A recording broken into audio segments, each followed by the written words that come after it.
my spine, which really screwed me up because I had this bulge disc and it has sciatic going down my left side. And it hasn't healed perfectly and the surgeon's not sure what they want to do and all that kind of good stuff. But now this side has to compensate because this side's not doing anything. And it's just, just a mess. Oh my God, it's not good.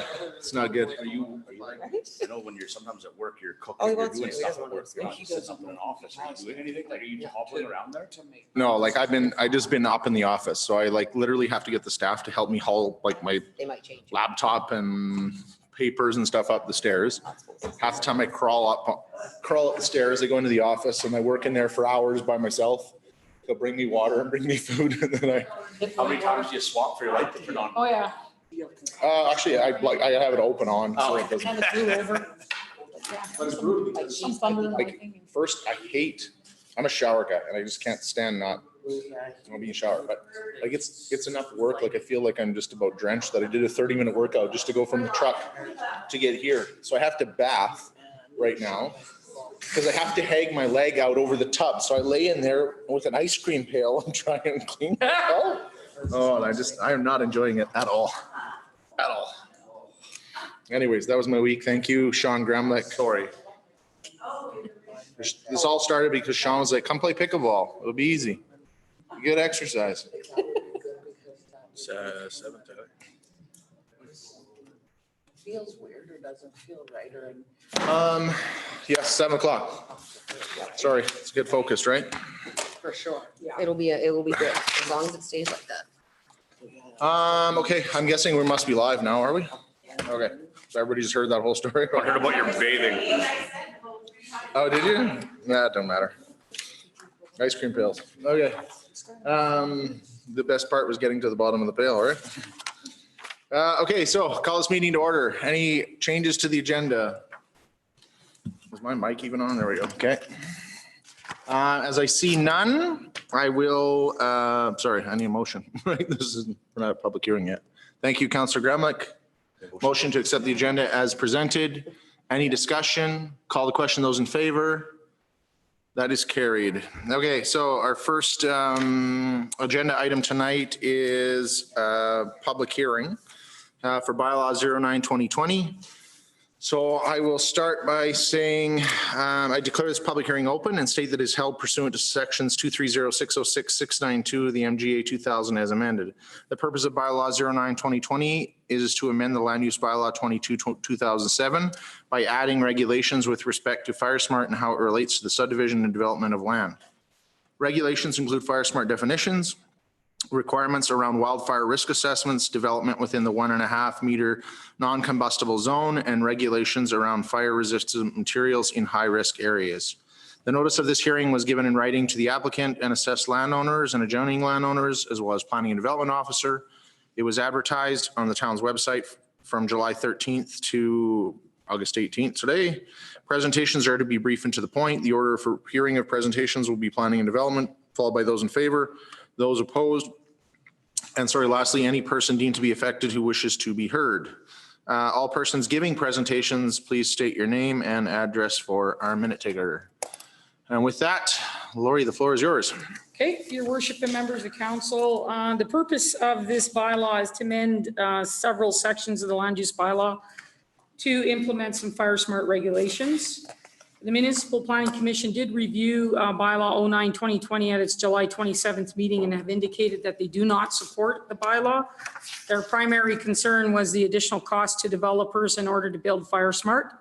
Councillor Ferguson indicated that in order to build his home fire smart, it added about 5% to the overall cost. So a little bit on history. So in December of 2017, we amended the municipal development plan to add policy statements with respect to fire smart in order for the statutory plans to align. So the land use bylaw aligning with the municipal development plan, amendments to the land use bylaw are now required. So in December of 2018, the town of Slave Lake was awarded a $30,000 grant from FRIA in order to amend the land use bylaw to put regulations in. On March 19th, we entered into a contract with Green Space Alliance and they prepared draft regulations. In May of 2019, we created a list of stakeholders who would be involved in the project, and GSA commenced a review of the relevant background documents. And those background documents were the big fire documents that came out of the 2011 wildfire that talked a lot about the fire behavior and fuel sources, et cetera. Fire Smart Project webpage was created and a media release and survey were launched in June of 2019. Then the project was delayed until after the fire season as we were hosting the high-level evacuees, and the Fire Smart experts that were working on the project were engaged in the wildfire situation in northern Alberta. And then in September, we restarted again and held our first focus group session, and a drop-in open house. November 4th, our consultant provided the town with the What We Heard report, which is a summary of the phase 1 public consultation events, and that's attached to the document for you. In December, GSA prepared the Fire Smart stakeholder package, which contained the first draft of Fire Smart regulations. It was also decided at that time to postpone until after the Christmas season. In January of this year, the second focus group session was held. The purpose was to take a look at the draft land use bylaw regulations that were being proposed. Overall, the draft regulations were well received. However, there was concern expressed with respect to section 2.6, which were the area B requirements. Stakeholder members requested information with respect to the costs associated with building Fire Smart, i.e. the cost of fire resistant roofing, siding, decking, and fencing materials.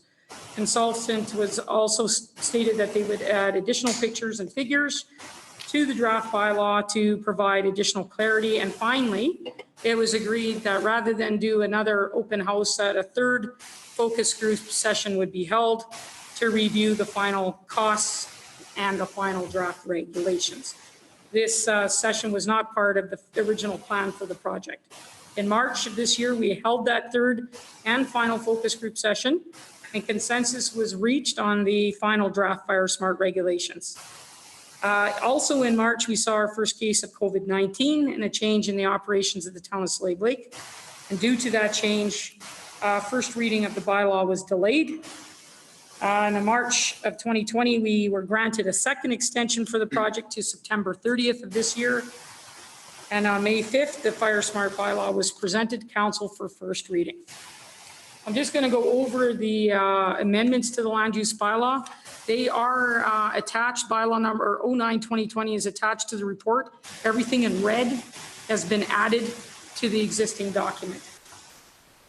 So the first amendment is to section 3 of the land use bylaw, and it adds definitions with respect to Fire Smart. I won't go through those, they're pretty straightforward. Second amendment is to section 13(1)L of the land use bylaw. It makes reference to the development permit application requirements and other special requirements specified elsewhere in the land use bylaw, such as relocation of buildings, excavation and stripping, signs, etc. It adds also a reference to the Fire Smart regulations, which is the new section 36C. The third amendment to section 13(8) adds regulations so that the development authority may require a developer to undertake and submit a wildfire risk assessment as part of subdivision or development of land. Fourth amendment is to section 13(9)K, variance of standards. Requires that where a variance results in a side yard setback of less than 1.2 meters for a principal dwelling or 0.6 meters for an accessory building, the applicant is required to meet Alberta safety codes, which is standard, and section 36B, the Fire Smart regulations.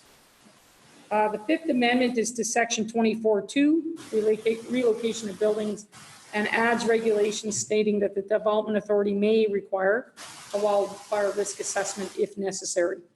This would be where a building would be relocated to an area that is area B on the map. Section 6, this amendment is to section 31(10), subdivision of land, and adds regulations stating that the development authority may require a wildfire risk assessment as a condition of subdivision approval if necessary. The seventh amendment is most of the regulations with respect to Fire Smart or section 36C. So I'll just briefly go over those. Subsection 1 requires the development authority to refer to the Fire Smart Development Areas Map for subdivision and development applications. And the subdivision Fire Smart, the Fire Smart Development Areas Map, which is area A and B, which are the low risk and high risk areas, was developed out of review of the wildfire studies that came out of the 2011 wildfire and a study of the fuel sources around the perimeter of the town of Slave Lake.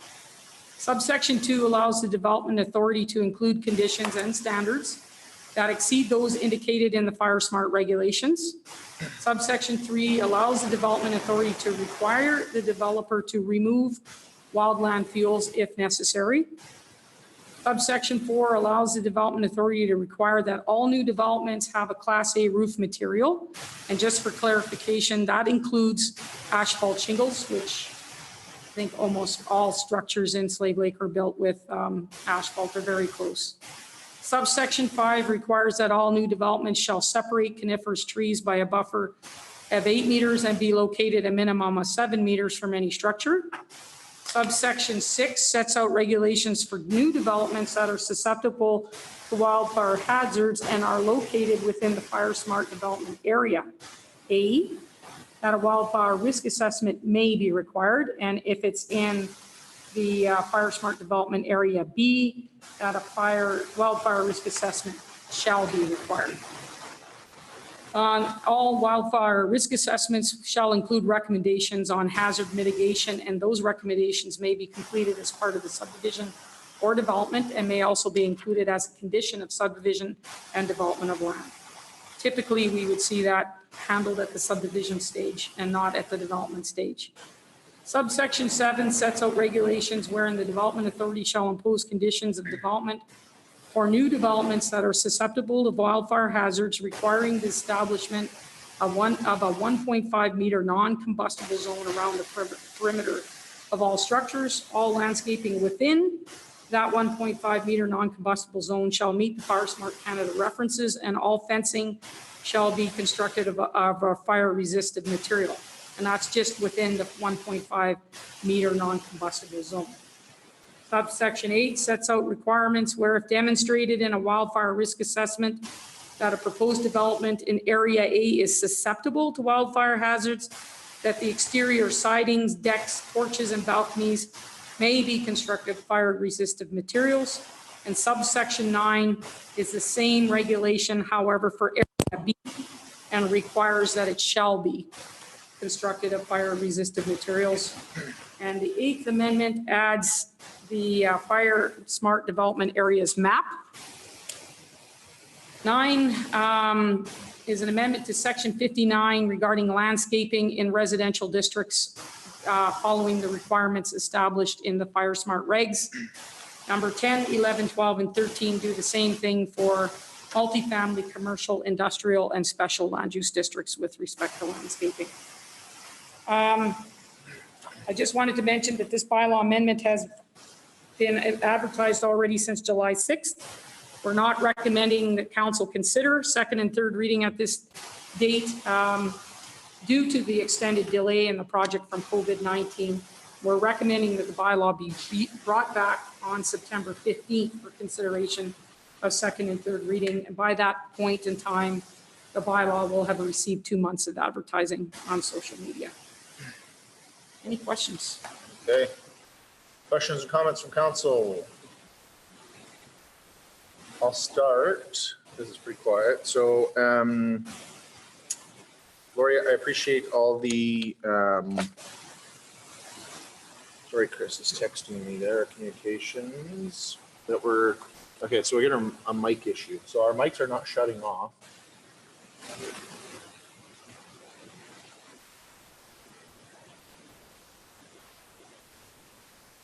They all move over one? Yeah, there you are. Because it's giving feedback or something. It literally moved. Like I usually hit this button. Now I have to hit that button. Okay. This is interesting stuff. And Julie's not here, so let's mute this one too, which apparently knows this button. Yes. Okay. So Hopefully this sounds better. So first off, I will say, Lori, I appreciate all the work you've done. Fortunately, we were able to source a grant that helped us get a portion of this work all paid for, if not all of it paid for. And Fire Smart is definitely something that's near and dear to our heart. So as a community that went through this in 2011, we recognize that Fire Smart, just like community policing, just like dealing with speeding, is a combined approach, that it needs multitudes of things to make it effective. We've done great in the vegetation management. We've got a crew out there that works. We've done some fantastic things on education. And now we're wading into that area of legislation and how does that play out? So having been on the focus group there that helped kind of put this together and give some feedback, I am very hesitant, as you know, that, and I was quite vocal during ours and share some of Councillor Ferguson's concerns there. But basically, you know, we've set up the community to two zones. One being basically 85% of the community, and then the other 15% being that outlier, the ones that are really bordering on that forest area. And so the frustration comes from the fact that in this area, you should do a bunch of these things, and here's a bunch of education. And in these other areas, because they are more significant risk, you have to do these bunch of things. And so those things come at a cost. And so, you know, the struggle I'm really having internally is that, you know, as a group that's trying to grow a community and make it easier and encourage development and see things grow, I'm struggle with adding more costs when we are not the cheapest place to develop to begin with. Yep. That being said, as a community that went through a bunch of stuff in 2011 and being a community that wants to be leaders in this and recognizes the benefit of doing this stuff, I do have this other hat that I wear that I feel like there's this moral obligation to do something. And so that doesn't really answer anything other than the fact that that's what's going through my head. I'm really conflicted with this. So I know the MPC defeated this. And so for those that aren't aware and are listening in, the MPC is a group of public and council that sits together, the majority of them being public. And I think it was a 3-3 vote. So anytime there's a tie, it's automatically defeated, but that group is divided as well. So, you know, part of me feels like, you know, that's an indication to me that some tweaks need to be made, that we're not all quite in alignment. But in fairness, it's one of those ones that I feel like it's a political thing. Like we either have the will to do it or we don't. I don't really know what the other tweak would be. The only concession I would say is that maybe we say, okay, this is just too harsh for area B. Let's follow the same with area A and B at the same, but we are increasing risk to make it easier to develop more things. And we're succumbing to that pressure of maybe not doing what's the most important thing for Fire Smart. But I also struggle with the things that, you know, when it comes to safety, when it comes to recycling, when it comes to Fire Smart and all these different things, there is a balance that we have to find with all of those. So that answers nothing. So that's probably the safest spot to be in. You be neutral and play both sides, but I'll let the rest of council weigh in or ask any questions they have. I honestly don't have any other than the fact that I think the answer for us is we either take this or we say A and B are the same. And I think with that, I think everybody could live with it. But we're really just encouraging people to do stuff and pushing education rather than actually accomplishing a whole lot. So I do struggle with that one. Councillor Busk. I guess the only comment I really have is for the people that want to live in area B and be part of the forest, let's say, that are it's upon them that are taking on the extra risk. If they're okay with the extra risk and live in that area, like we can make suggestions to what we consider needs to be done. But if it's an additional 5 or 10% to build a house out there, that area is one of the I want to say most expensive houses in the community. Are we going to short ourselves the option of, or the opportunity to see new residences built out there because the costs are too high? That's my only fear. There's a reason those lots are half an acre, larger, back onto the forest. That's what people want. If they want, we're making a suggestion. This is what we see needs to be done out here. And if they do not want that, that should absolve us of the problem, right? In my mind. Other questions, comments? Councillor Ferguson and then Councillor King. I echo the sentiment of Mayor Warman as well. As many of you know, I built a fire smart home myself because I understand the value of it. But it did add about 5% to the total cost of my home. Yeah, I think that in order to make this work, we do need to treat Area A and Area B substantially the same. Otherwise, I am concerned that it will hinder development. Okay, Councillor King. I think the focus group has spent a lot of time on this. I think we had a lot of well-educated, well-informed people that spent many, many hours on this. It's gone back and forth, been tweaked a bunch of times. As a community, we've always been leaders in fire smart, not only in our community, in the area, in the province, in the country. And I think this is just one more step to make us progressive in this aspect. Okay. Other questions, comments? It's pretty quiet. Okay. So basically the feedback that we've got right now. So process moving forward with any public hearing. There's still opportunity for people to speak for and against, but just so that council is all aware. The intention with this one is really to make sure that we take the time and do it right. And so obviously with summer having gone on too, the timing isn't ideal, and we're going to stretch this one out a little longer than we normally would. And so the intention is not to do second and third reading today. It's basically to get all of our questions out, see if there's any direction that we want to give administration. Additionally, Lori and I talked briefly here at the beginning that if we want to provide different direction, we don't have to re-advertise and start over, which is traditionally how we have to do a lot of other public hearing bylaw review that goes on.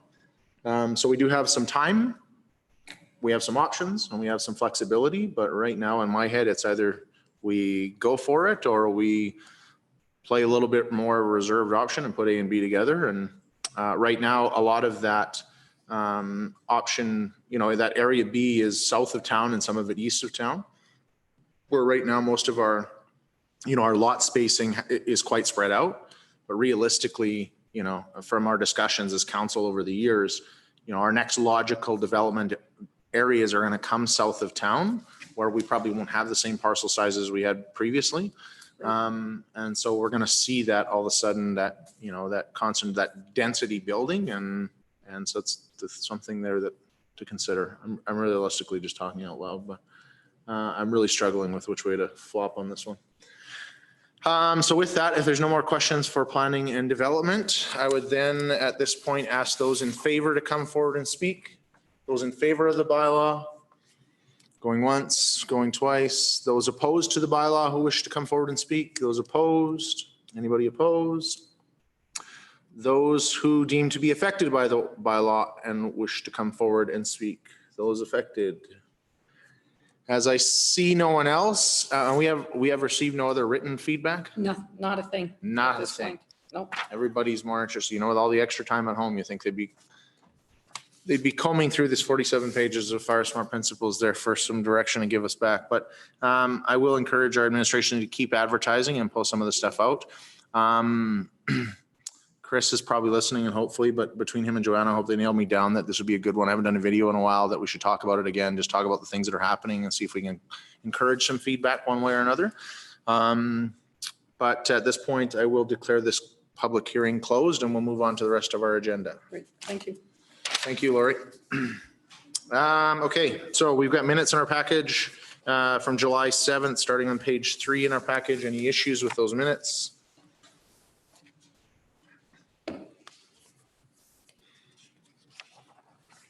Going once, going twice. Councillor King, I'll make a motion to accept the minutes of July 7th, 2020 as presented. any discussion? Call the question. Those in favor? That is carried. August 4th, page 15 in our package. Any issues?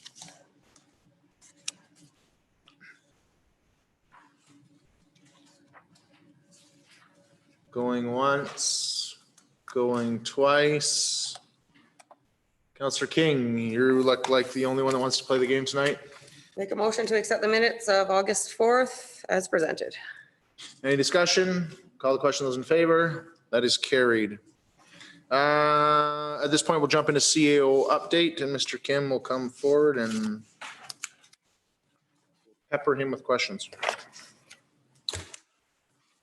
Thank you, Your Worship, and the members of council. The administration update starts with the safety, and between August 1st and August 15th, 1 year miss has been reported, and all Town of Slave Lake employees have reported healthy. Moving on to the finance department update, there were 3 new business licenses that have been issued this week, and tax certificate requests have increased this month, around 10 plus requests daily. And we are signing up our vendors for electronic funds transfer payment. So far, there are approximately 165 vendors, and there'll be more to come for the convenience of the electronic payment there. Reporting from the operations department, we started a public lead testing program for buildings prior to 1975. The sample required from the province is around 40, and we are going ahead with a number of those things. The department also conducted various operations, including summer water testing, sanitary sewer line cleaning in the industrial area, spray patching, road marking painting, and pothole repairs, as well as sweeping throughout the town and cleaning up the recycle center. Reporting from the planning and development department, the town had 4 permits come in and 2 special event applications over the past week. And with regard to the fire department updates, we received a total of 12 calls from the last week and weekend, including 1 outdoor fire and 2 medical calls. The department also made application to the Safety Codes Council for accredited agency status. The team also conducted various duties by the maintenance and fire smart crews. Moving on to the capital infrastructure projects, there were a few deficiencies that have been fixed in the raw water line project, and the system is performing as designed.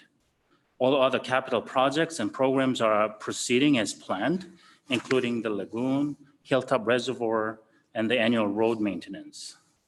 The Glory Land Road Project will proceed in conjunction with the provincial road surface program as planned next year. With regard to the community services, our peace officers continue to focus on unsightly premises, public intoxication, and speed violation. Our aquatics shutdown continued, but currently we are in discussion with the college for relaunch plan. Our seniors support work has been continuing as usual, and all parks and landscaping activities as well as weed control are continuing. We are preparing for ice season at MRC, including an ice user meeting to explain how we plan to reopen with current restrictions in place. The groups were received, the groups received the information in a supportive manner. The department has also started planning the fall recreation programs, as well as a plan for a drive-in movie night. And that concludes my presentation. And if you have any questions, my staff and myself are here to answer. Okay, questions from council. Councilor Busk. So the first one I have is under utilities, started the public lead testing program. Explain that a little bit, please. So it's the province's obligation for the municipalities to go through testings for the buildings prior to 1975. And the test requirement is 40 samples. So that includes the section between the property and the water main. And it is at the municipality's cost. And we have about 2 years to do it. Okay, so to be clear here, so the province has mandated us to do some lead testing because of age of building or age of infrastructure? Building? Age of Because the at the building. time when they connected with the water, there was a lot of lead pipes used. Okay, we That had 2 could- years to do it, but we've got a jump start on it. We're ready to start testing for some We lead. got about in between 15 to 20 already done. Okay, So we have about 20 left. And the reporting deadline, as I understood, is next year. so have we gotten feedback on the 15 to 20 already or not? We have tested, and so far within administration, what I'm hearing is that the results are very good. Perfect. So there's That's all we want to hear. concern. Okay, sorry, Councillor Busk. So the next question's for Gary. The schedule for the boiler replacement project for the Northern Lakes College. Now, if it's not done before the reopening or the relaunch plan is completed, that'll just be done next time we're shut down? We're not going to shut down again, or it's going to be done before we do anything?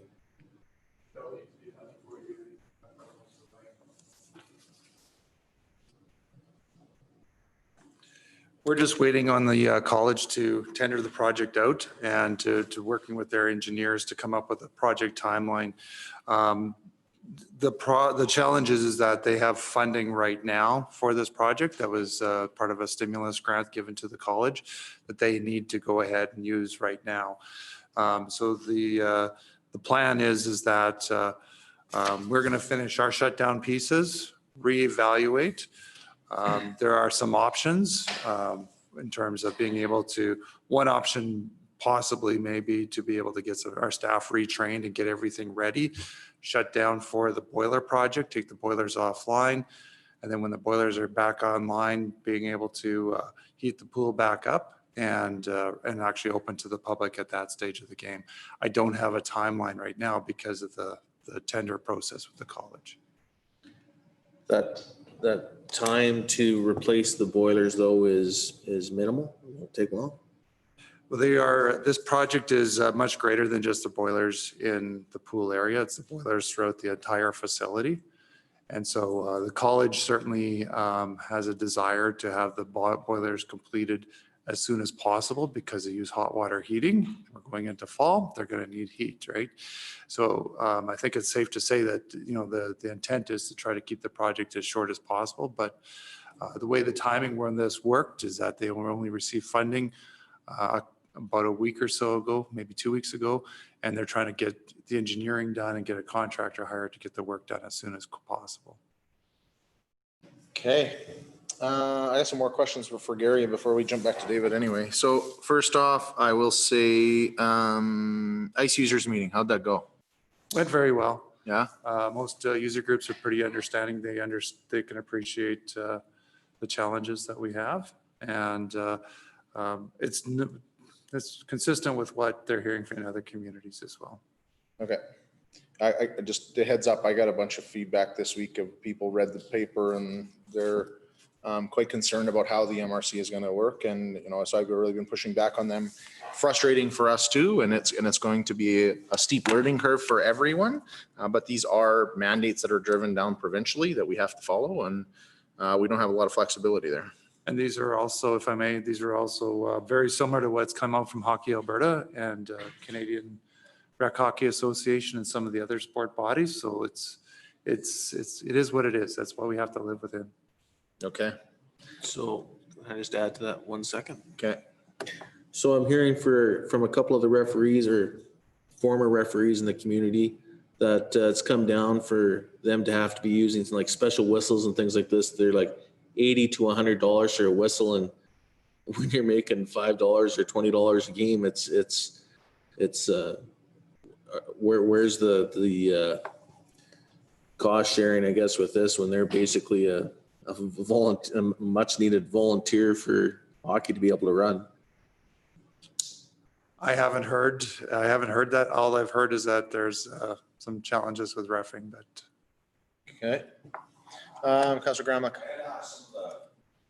Microphone, please.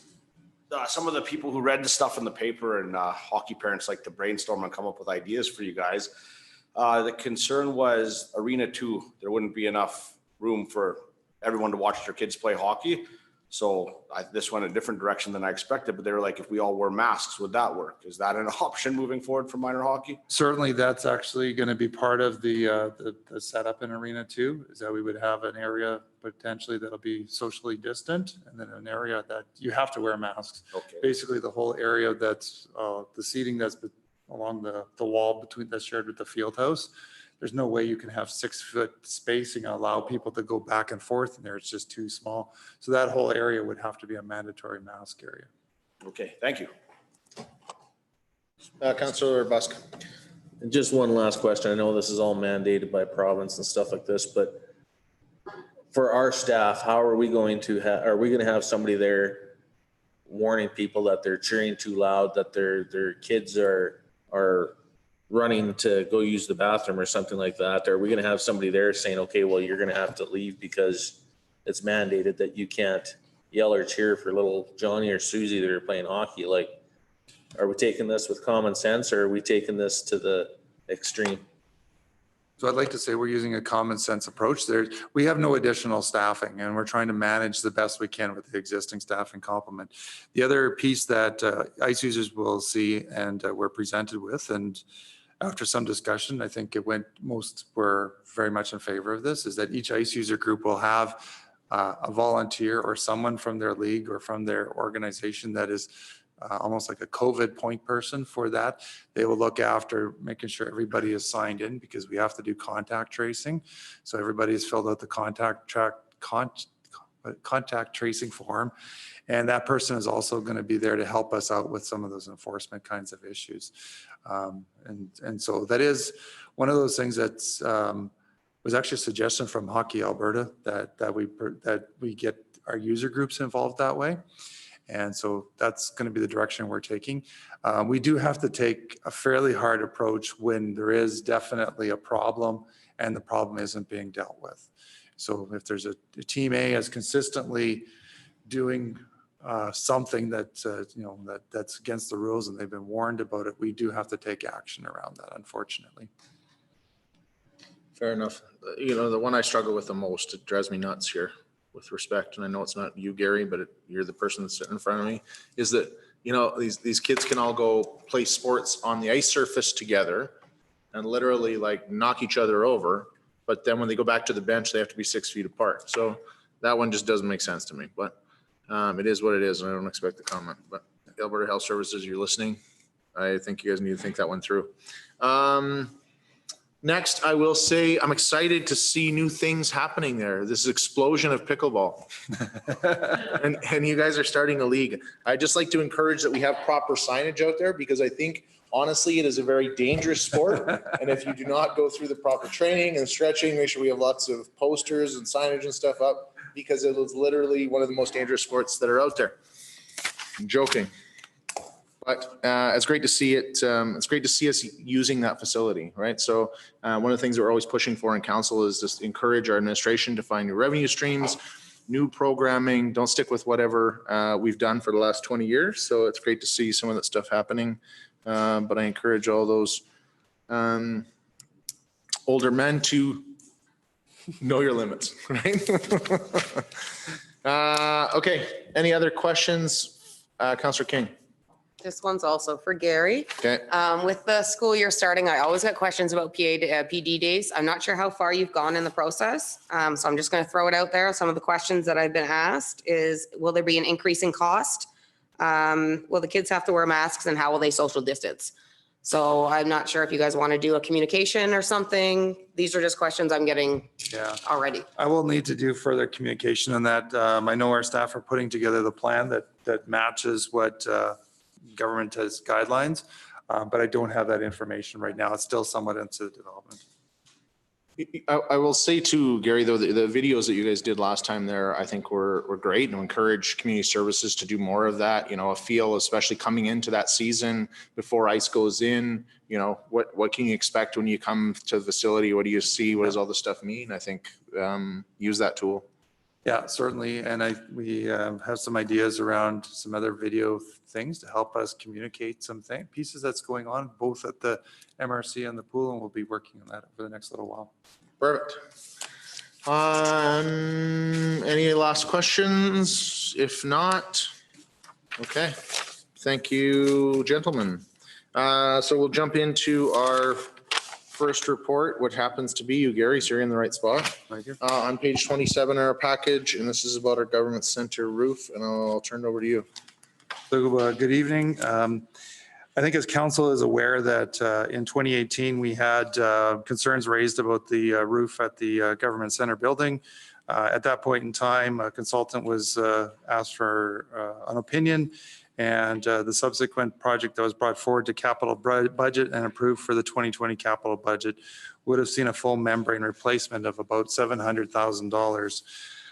Since that time, administration has met with Alberta Infrastructure as they are a major tenant in the building and are required to pay 78% of the cost of any kind of capital repairs.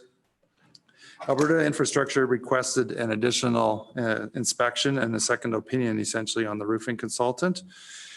We hired a second company that came in, did both a visual and this time an infrared scan of the roof. The roofing consultant had similar findings that they are saying that the membrane has between 1 to 3 years before failure will occur. And there are some challenges specifically with warranty around the roof.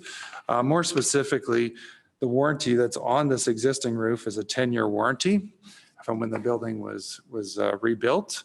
So we're getting to the end of that warranty. And of course, with all roofing warranties, it's prorated out. So the amount of warranty that we could potentially get is actually greatly reduced. Secondly, the warranty documents are written in such a way that there's numerous legal out clauses. The consultants have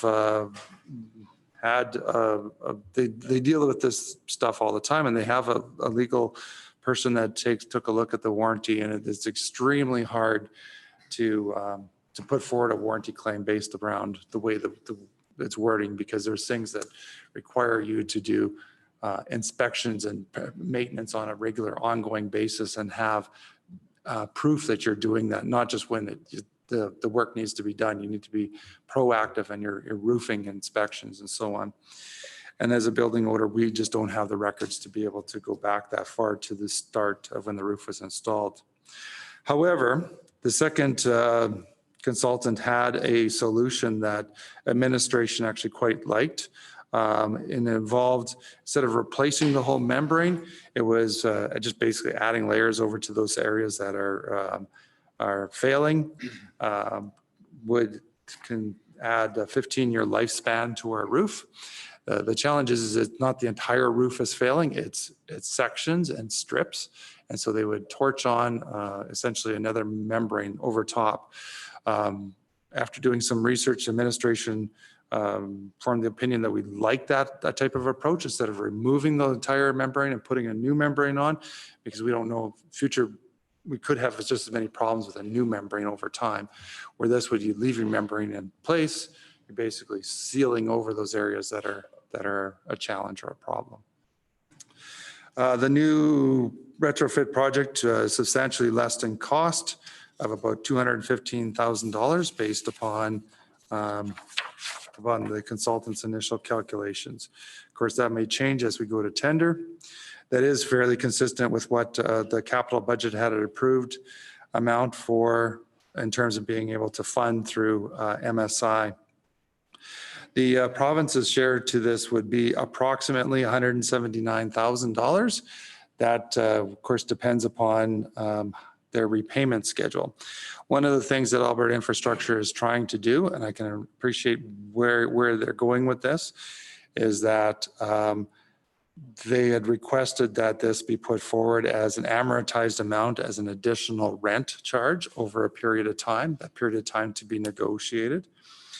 That way they do not have to put it forward as a capital project, which means that the project would likely be approved that much quicker. That is the standard that Alberta Infrastructure is now doing for the places that they rent that are not their own facilities.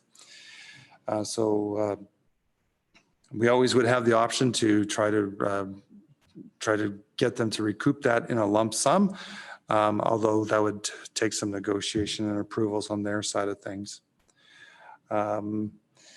That's essentially it. I can answer any questions that you may have. Our recommendation is that we move forward with the project and to further negotiate that amortized schedule with Alberta Infrastructure. It fits within our budget that we could, costs could be covered through MSI to go ahead and to do the retrofit project, and then we would recoup that over time. And chatting with our finance director, potentially a recoup over time could allow us to put those funds into a facility reserve or something like that once we get to that stage that we know where that's at. Okay, Councillor Bus. First question, so when this building burnt and was rebuilt, what was the expected lifespan of the roof? Was it 25 years, 50 years, 40 years?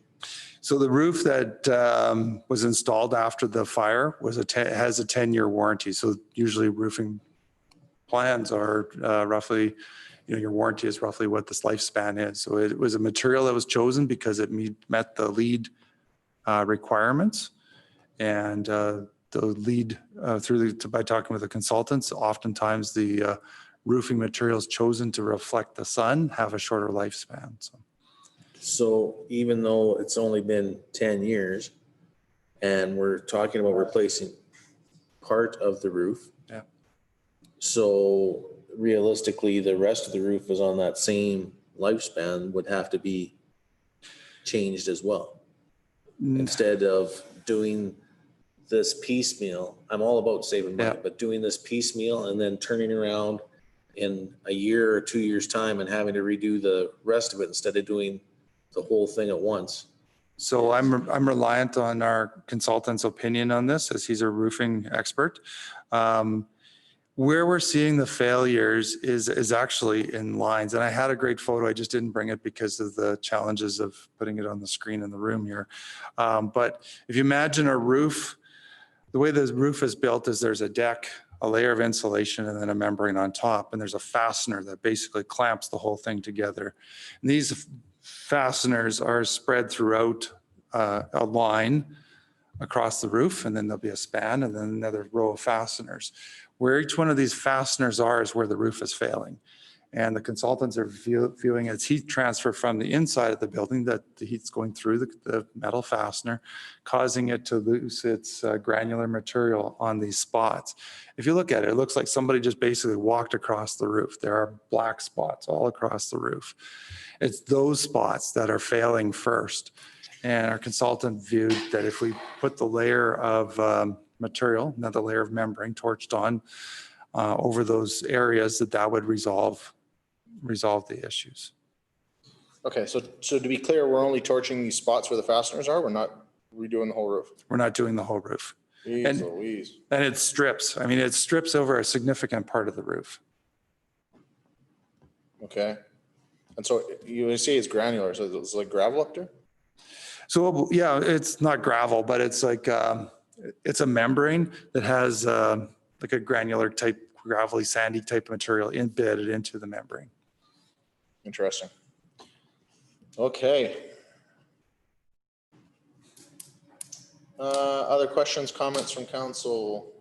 And so, okay, so to be clear here then, because I'm not seeing any questions, council, we had one contractor, one consultant, basically look at it and say, hey, you need to replace the whole roof, $700K. We had another one look at it now and say, you can do some spot repairs for 200 and change. Yeah. So the only difference is on the two opinions is that the second consultant also does infrared scanning. So what infrared scanning does is it looks for any wetness and moisture that's already permeated into the insulation and any heat loss. And because the roof is actually showing it's actually in pretty decent shape when you scan it with the infrared. That is why he has a different opinion from what I understand by talking to the consultants than the first one. So how long does he think the life is going to get us out of this? We're going to invest $215,000. His report had set up a 15-year lifespan is what he had indicated. Which would give us closer to 25 of that roof, Yeah. which is a little bit more normal, like what a roof should be. Okay, so issue number one, obviously we don't love it. Issue number two, bigger one, we have to fix it. So this is our recommendation. So I have a question. If we go down this path, so government says, hey, rather than us kicking a bunch of money here right now, why don't you guys just upfront all the money and we'll pay you a little bit over time? Sounds like a really good deal for them. So I guess my question would be, like, have they given you any indication over what kind of period this is? They haven't they've been very non-committal when it comes to the time frame. So that's the piece that we would need to sort through yet. So one of the things I will say is, like, if it's a 3-year period, fine, but if they want to, do it over 15 years, then theoretically, with respect, there should be some interest or some Absolutely. things, some inflation built into this, that we're not just carrying the buck to make it nice and easy. It's gonna be fine. Yeah. Councillor Busk has the same thing to say.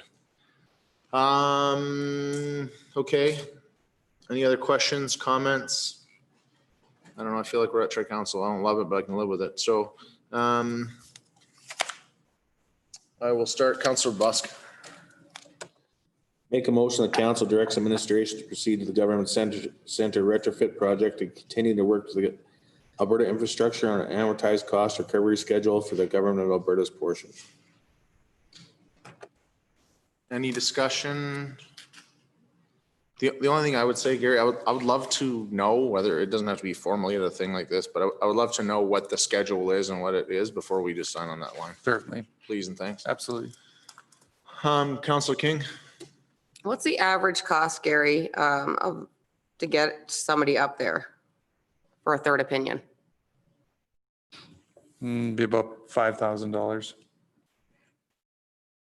Plus, roofing consultants are challenged. They typically come out of the city, right? So it's just a challenge of booking and that kind of thing. I'm just struggling because it's one extreme to the other for me. Yeah. Okay. I don't disagree, but I guess this consultant, the one thing I put some benefit in is this consultant did some more actual investigation into the issue. And so that's where otherwise I would kind of be leaning to where Councillor King is and say, let's get a third one. So the fact that they did some infrared work there, has me feeling like we're a little bit on the right path. Councillor Busk. And this work would be, if approved, would be done before snowfall this year? Depending on the timing, we would try to have it done before snowfall if possible. I know some roofing consultants do winter work. I'm not a big fan of that personally. Good. My recommendation is if it can't happen before snowfall, it waits till spring. It's Agreed. not that critical. Always costs you more to do it something out of season, and Exactly. you can't tell me it seals the same. Yeah. Even though they will tell you it will. I don't believe it. I don't believe it. Okay, any other discussion on the motion? Call the question. Those in favor? Those opposed? That's carried. Okay. Thanks, Gary.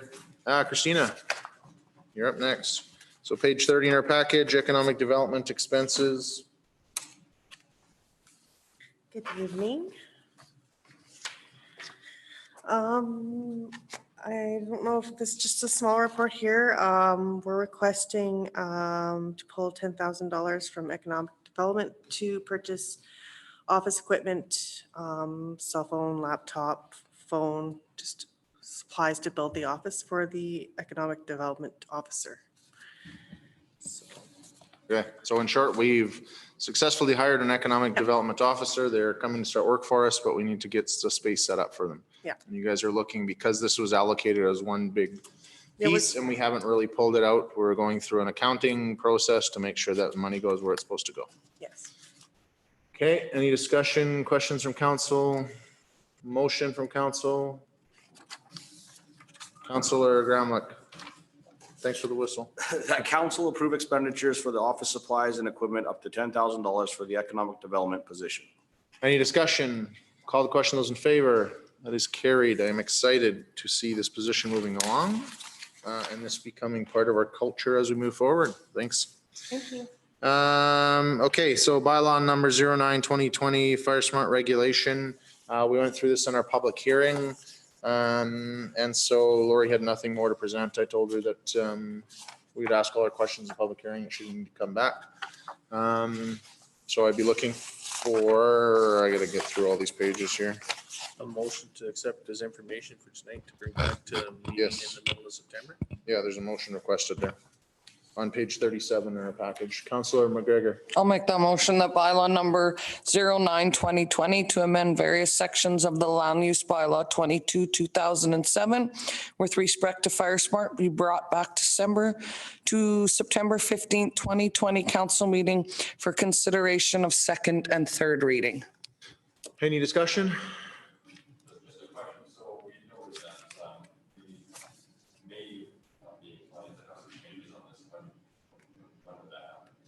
Well, when we do second and third reading, because we're only accepting from information at this point, the intention is to try and get some more public feedback. I would also encourage council, if there's something more radical that we've talked about tonight, that they have other ideas to, bring that to that meeting. And if there's something that, that you want some feedback with it or some material with it, I would send it to administration before then, so they have time to aptly prepare for that. So, but right now, process, assuming we have nothing else, we're going to get some more feedback. We're going to talk about this in September, do our second and third reading. We have the option to make dramatic changes and not have to re-advertise, and can move it along. Okay, motion on the floor. Any discussion? Call the question. Those in favor? That is carried.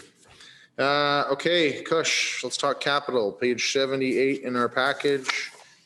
Kush is going to give us an update on what's going on. So although we said back in March when COVID hit that let's pause on capital for a while, we said things that need to get done or things that were already in process that we didn't want to lose any money on still need to proceed. And so there's a number of things that have. So if you want to jump right into them item by item, that would be great. Sure. Good evening, everyone. The purpose of this report is to update council with current status of 2020 capital projects.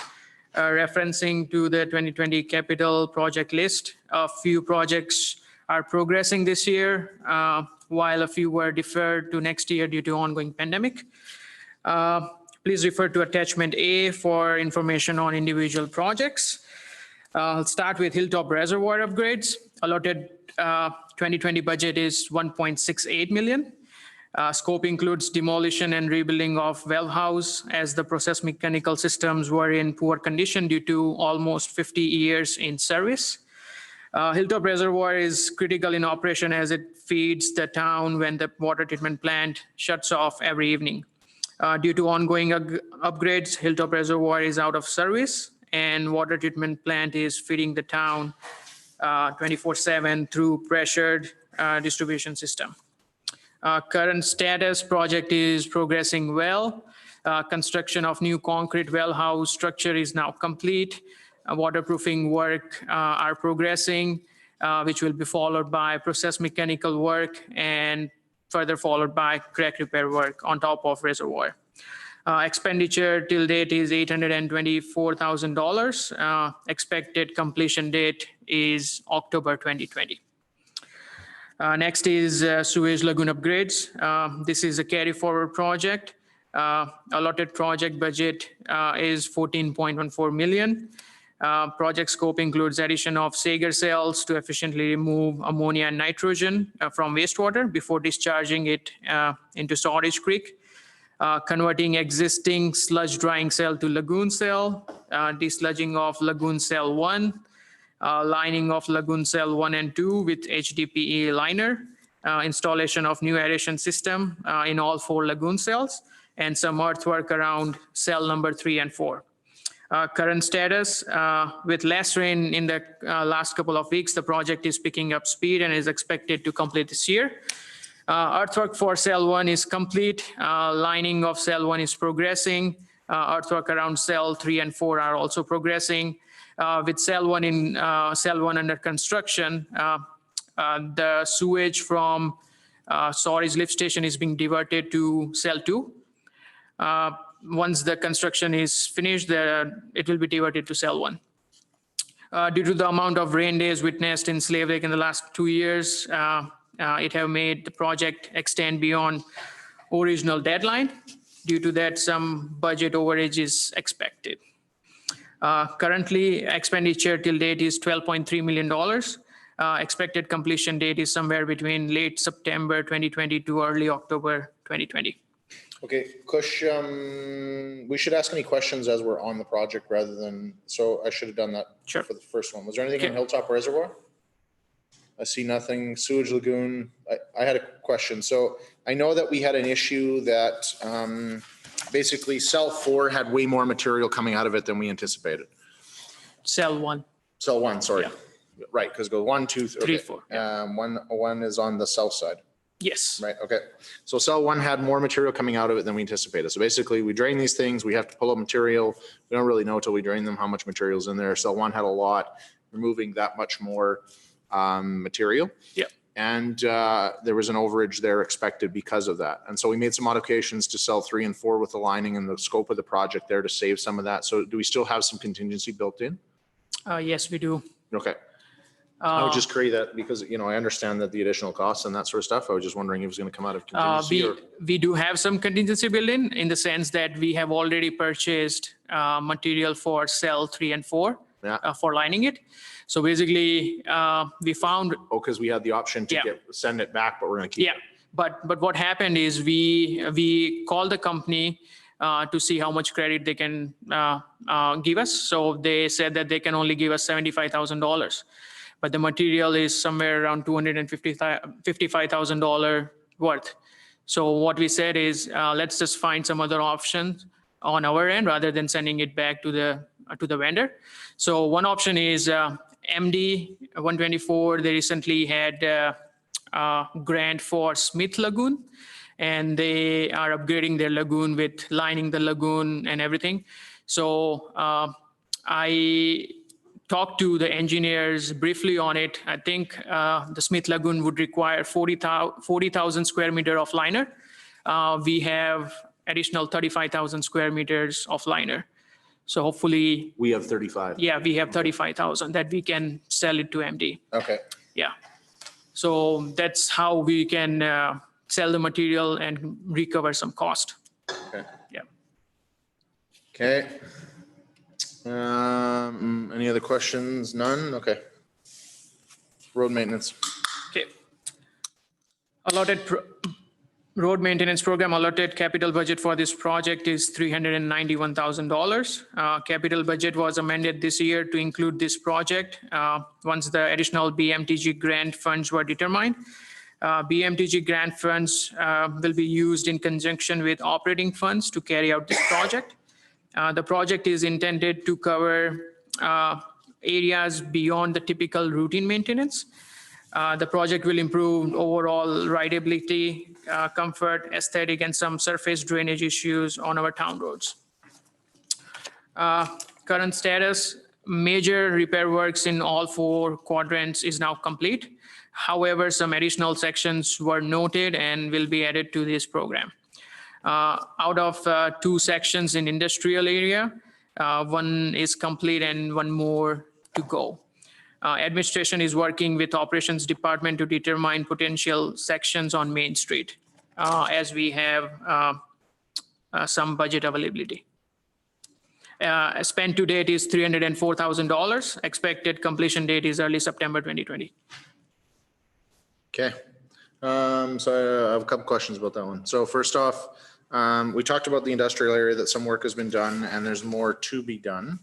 So I know that I flagged this for you before on 7th Street Northeast and 12th Ave Northeast, where they meet kind of in front of Max Fuel. Yep. Area over there, whatever else that was slated to get done. Is Yes. that done yet? Or is that one of No, the ones it's that's coming supposed to back? done. Last week, they finished up doing an approach that goes further down on the Main Street in the industrial area Okay. nearby Atco. That Okay. approach was all busted up, so they finished up doing that.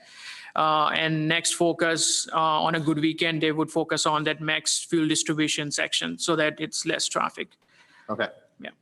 Okay, Councillor Brandel asked me to ask you, because she couldn't be here tonight, about the intersection. So basically, in front of Speedies, and it's maybe not even called Speedies anymore because I can't keep up anymore, but at the 4-way stop, 6th Ave, Northwest and Main Street. I want to say, is that right? I better double check her thing. That she said it was pretty busted up and there were some issues there. Had many patches of Main and 6th Ave, yeah, Northwest. Are we doing some work there? We have included some work around some sunken wells on that 6th Ave, northwest. Is that where catch basins have dropped or what? It's just a well have dropped. Okay. So we did some patches on those, but we are doing that lift station C force main program. Wasn't that on the northeast side though? Northeast side, we did couple sections by Vanderwall Lodge and Points West. But isn't that where those valves sunk and we had to rebuild them before they were paved? Yep. But so we don't have that issue on the left side, which would be the northwest, which I'm Northwest talking side. about. We had an issue one, like where the stop sign is, Yeah. basically on the, like nearby the stop sign on the Okay. northwest side, which we fixed it, but we are trying to catch the other half of the road during our lift C force main upgrades because we are doing Okay. excavation and trenching. So the plan is that because we have a bigger project coming, it's going to rip up a bunch of this stuff. Yeah. Be careful how much money we're wasting right now to throw Right, down on right. it. Okay. I will make sure that message gets back. So then in here, it also alludes to the fact that you guys potentially have not expended all that budget. And so you're looking for other areas now. Yes, yes.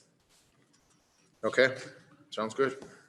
I honestly think it's fantastic. I think we've done some great big chunks of road that normally wouldn't get any attention. And so part of me has it, thinking that when we have our budget discussions, that maybe our philosophy, $100,000 a time isn't the best philosophy, that maybe we should do a little bit more in the patching area. Right. However, this is some significant stuff that's going to have a big impact. So it'll be some interesting discussion as we move forward. Okay. Any other questions, comments on roads? I see none. Okay, so we're into lift D. Lift D replacement allotted budget for this year is $500,000. Allotted budget is to complete land acquisition, engineering and design for the lift station D replacement this year. Administration is working with planning and development department to acquire land for the lift station. Adjacent landowner is showing lack of interest in selling a piece of land for that purpose. So we were having discussions with both the landowner on the north and south side. Yes, Last I heard, it was the south side that we were more interested in. that's right. And that south side landowner is not responding to our emails or phone calls now. Okay. Okay. If you, I'll connect with you offline there or whatever else. You give me the contact information. I wouldn't mind giving them a call and saying, Sure, the town could really use this help and get this thing moving along. So. sure, yeah, we would appreciate that. And I'll meet with a local contact and see if we can make something happen there. So, because it is a substantial piece of infrastructure that we need to invest in and we're not making a lot of headway, so. Yeah. Okay. I see no questions, comments, lift C force main. So this is that big project that we're just talking about. That's going to impact that line in the northwest. Yeah. Sorry, I'll let you go. So that project includes, we are upsizing that existing line to 400 which would increase our capacity in that area. The project allotted budget for this project for 2020 is $1.4 million. Supposed to be, the engineering and design are complete as of now. The necessary tender documents are ready. Administration is wishing to start the tendering process early 2021. Okay. Questions, comments? None. Glory Land Roads. Next is Glory Land, same with Glory Land. What are you Allotted, going to do next year? yeah, deferred till next year. And administration is trying to line up this project alongside Highway 2 overlay project, which is hopefully goes next year. Okay, so a question I have for you on that, because I read this note in here. So ideally, obviously if you can do it with the other projects that the province has already got a big contractor coming through, we probably get the best pricing. So are we working with the province on that or not? We haven't worked yet, but we will definitely start working with it. Okay. Yeah. Just because they still politically allude to the fact that it possibly could be done this year. But I think it's really hard to do this. I don't think it's realistic, but I'm just saying that that's what the line they keep feeding us. Oh, okay. So if you guys are going to connect with them, I would connect sooner rather than later. And I was just curious if that timeline was coming from our assumptions or if we had discussion and they are admitting that it's not going to be till next year. No, it's just an assumption, assumption. Because we this want time. to get the intersection fixed at Main Street and 2. Okay. Water treatment plant office. Same, this project is deferred till next year. Allotted budget was $400,000 to finish up engineering and design for the office. And we don't have any expenditure till date. And luckily it'll give us more time to see if there's any lead, right? Right. Yeah. Raw water. Raw water line, this is a carry forward. For the current year, the project includes header upgrades at the water treatment plant site, commissioning of the Whitewater pump station, and addressing some deficiencies with the cleanup work in Whitewater. Current status is lot of deficiencies are fixed on the cleanup side. However, a little bit is yet to be completed at the Whitewater pump station site. Expenditure to date is $2.7 million. That reflects only 2020 year. However, administration is working to set up a date with a date to meet with MD to finish up the reconciliation of project cost to date. Who's Andy? MD. MD. Oh. So question there. So we basically had two contractors, one that built the pipeline, one that built the pump house. Pump house, yeah. So our deficiencies there that you've identified at the Whitewater site there, the cleanup that has to get done, is that with the pump house contractor or the pipeline contractor? No, that's a pipeline contractor. Okay. Okay. Any other questions? Caribou Trail.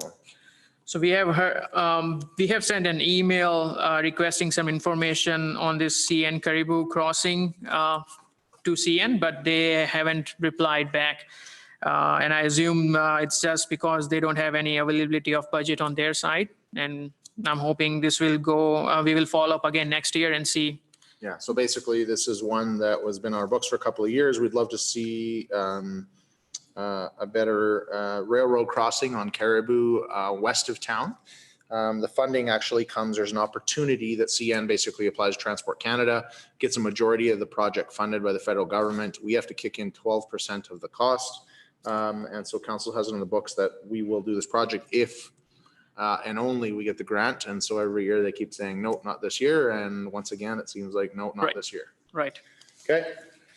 Hilldeven Park.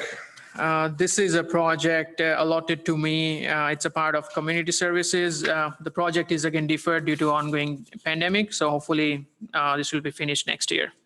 Okay.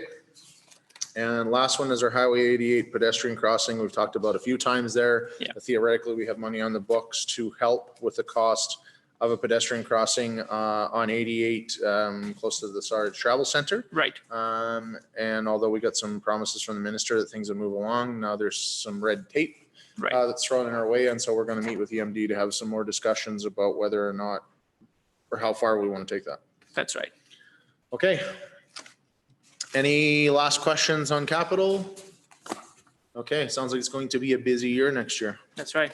It will be interesting discussions at budget to see, because, you know, we theoretically have this 10-year plan. And so we slid a bunch of stuff into this year. Mhm. How is that going to affect all of the plan there as we determine scope? Because even if you do have the money to do it all, which I'll admit now we struggle with in the middle to end years of that 10-year plan. Right. There is a capacity issue that also comes with that. So it'll be Right. interesting discussions as we move forward. I guess one of the benefits always is, though, if there's an opportunity to bulk put some stuff together, sometimes we get better pricing too. So maybe there's an advantage as we move forward, much like you're talking about with Gloryland, if we can partner with something bigger that's going on here, and away we go. So with that, I accept a motion to accept this as information. Councillor Ferguson.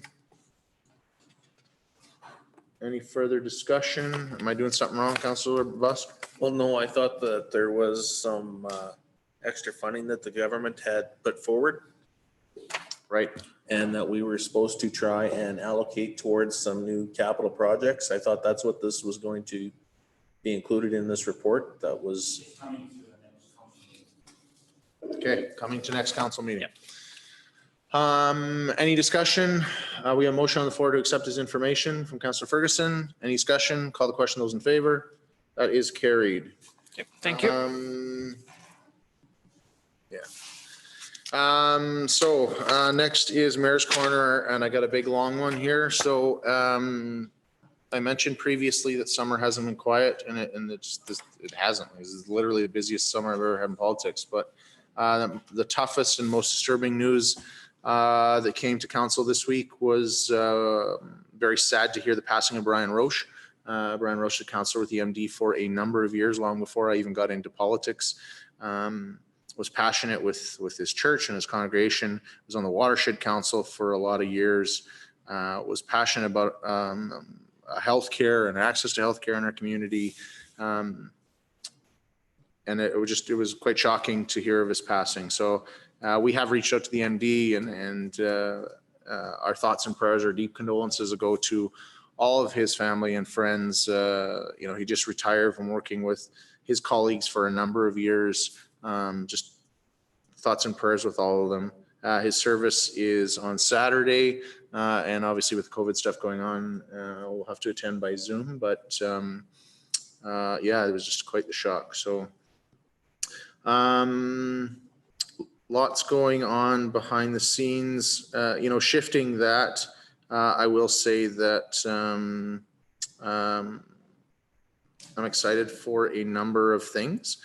So first off, and the most immediate one, Councillor Gramlich has been busting his butt along with the tourism group behind the scenes, and Councillor Brandel to put together an outdoor concert that's going to happen this weekend.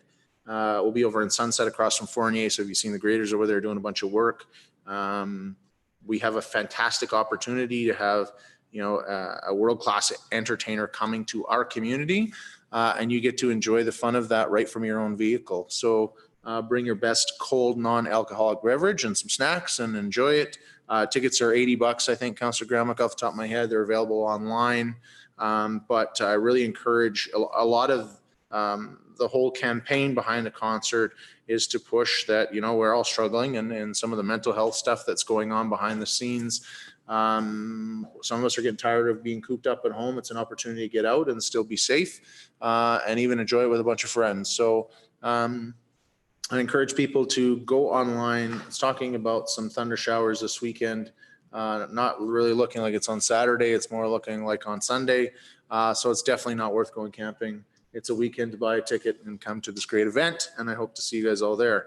There's been some interest in our area here lately, and we've had some MLAs and ministers that are coming through. We met with MLA Nathan Cooper, who is, his official title is the Speaker of the Legislative Assembly of Alberta, but his job in the Legislative Assembly is basically to keep the groups moving forward there and corral that cat fight that seems to go on in the legislature from every once in a while. So we shared a number of concerns with him and also with our MLA. We talked about things like the justice system and our frustration with the fact that our community is very bought into what we are doing and our industry is playing a part. Our RCMP and bylaw are working hard behind the scenes and we catch people. And then there's this big emphasis on getting them back out, and takes a long time to carry through that justice piece of the justice system. And so we're very frustrated with that. So we push back on them that would love some help there, and that we need to expedite that process. Along with that comes the vagrancy issues that we've been experiencing in our community and don't really have a lot of supports for them, that we need some help from the provincial government or some more ability to push some of these people with complex issues to actually utilize some of the services that exist out there. We also talked about things in Alberta Health Services. So Councillor McGregor spearheads our Tri-Council Health Advisory Group, and she has been working passionately behind the scenes with our physicians. We had something dropped on our laps there, or they basically had something dropped on their laps last minute that we're seeing some impacts on how compensation works in the physician model throughout the province, which, as I understand, one of the troubling issues and very unique to our area is we have this family care clinic that's been in existence for going on close to a decade, where they built a model and we attracted physicians to that model. And now within a couple of weeks, they want to try and sell them something totally different, and they have to figure it out for themselves. And I think as council, we are struggling to see that makes sense. And so we're advocating behind the scenes for them to get the time that they need to make the right decision and the support and expertise to make sure that they're making the best decision for not only themselves, but our community. And so we have a meeting with the Minister of Health on Thursday There's a Zoom meeting set up, so you guys would see an invite. That's what that's about. She did send it to all of us. Councillor McGregor and I intend to be on that, although I got my own healthcare issues. I'll be driving to the city, so I got to figure that one out. But we can talk about that offline. Other things, the other one that's kind of immediate that's really been troublesome to us is in regards to the bird observatory. So the bird observatory is a provincial resource, but it attracts people to this region, attracts people to work in this region, attracts a lot of visitors. It you know, is something that literally is very unique in the world, not just Alberta, not just Northern Alberta, Canada, but literally worldwide. And we have people come from all over the world to see the work that is done there. And in an effort to save money, which I totally understand the efforts to save money, we're going to reduce their operational budget $35,000 and close them down for 6 months of the year. And so as council, we're really struggling with, you know, we're trying to grow things. We're trying to promote the region. We're trying to grow tourism. Is there somewhere else we could find $35,000 and keep that facility open year round rather than closing it for 6 months? When you talk about the fact that $35,000 is the difference of them staying open or not, it would suggest to me that they're getting pretty good bang for the buck already. But so we are advocating behind the scenes. One of them is that the Minister of Economic Development and Tourism is supposed to be in town in the coming days, and we were trying to meet with her as well and maybe see if that that plea there can accomplish something. We can move that project forward and basically save and keep that valuable asset open, but we'll see what happens with that. Meeting economic development person. I'm excited. I'm super excited for the fact that we have hired an economic development person. I look forward to that official announcement when it comes out. The person is starting 24th of August, which is right around the corner. Like, isn't it like Monday? It is. It's Monday. So this is something council has been extremely passionate about. We're very frustrated by the fact that we did hire a contractor to help us lead through some of this, and they were unable to carry through with their contract. But one of the other piece was to bring in our own person on the inside to represent us. And so I'm really excited for September to see what some of the discussions that start happening and what direction we take with this, because we are chomping at the bit to move some stuff forward. What else? Oh, this was supposed to be an amazing week because the Reeve and the Chief and I were all supposed to be canoeing down the river tomorrow for 2 days. Something we do try to do every year and has really helped strengthen the relationship between the three entities. It's a great time to talk about things that are happening and how we can support each other. And it's just a great time to recognize that we literally are all in the same canoe, paddling in the same direction most of the time, have a lot in common, and that we get where we're going faster together than apart. So unfortunately, my pickleball injury has slowed that process down, but we'll have to see how we can reschedule something there. I was actually working with industry today. I had them reach out there. The fire department, as we know, did a report to us previously here, and they were talking about the purchase of the new boat. And so there's some additional fundraising that has to go on with it. They reached out to industry for some help. And so we've got an industry that's rallying behind the scenes there to help us with some of those funds. And so they had a bunch of questions and I went through that. So I'm excited to see hopefully that moves along. And lastly, yeah, we got a number of calls about MRC and concerns about how that's all going to work. And like everything in COVID, we'll all figure it out together and we'll have to adjust and we'll have to be flexible. And somebody higher than us is really giving us direction, telling us what we should and shouldn't do. So some people are okay with that, some aren't. I'm mixed on both sides, but the world will continue and we will all survive and figure this out together. So with that, I got nothing else to add, and let's jump into in camera. We have some legal stuff to talk about tonight. Motion to go in camera. Thank you, Councillor Gramlich. Any discussion? Call the question. Those in favor. That is carried.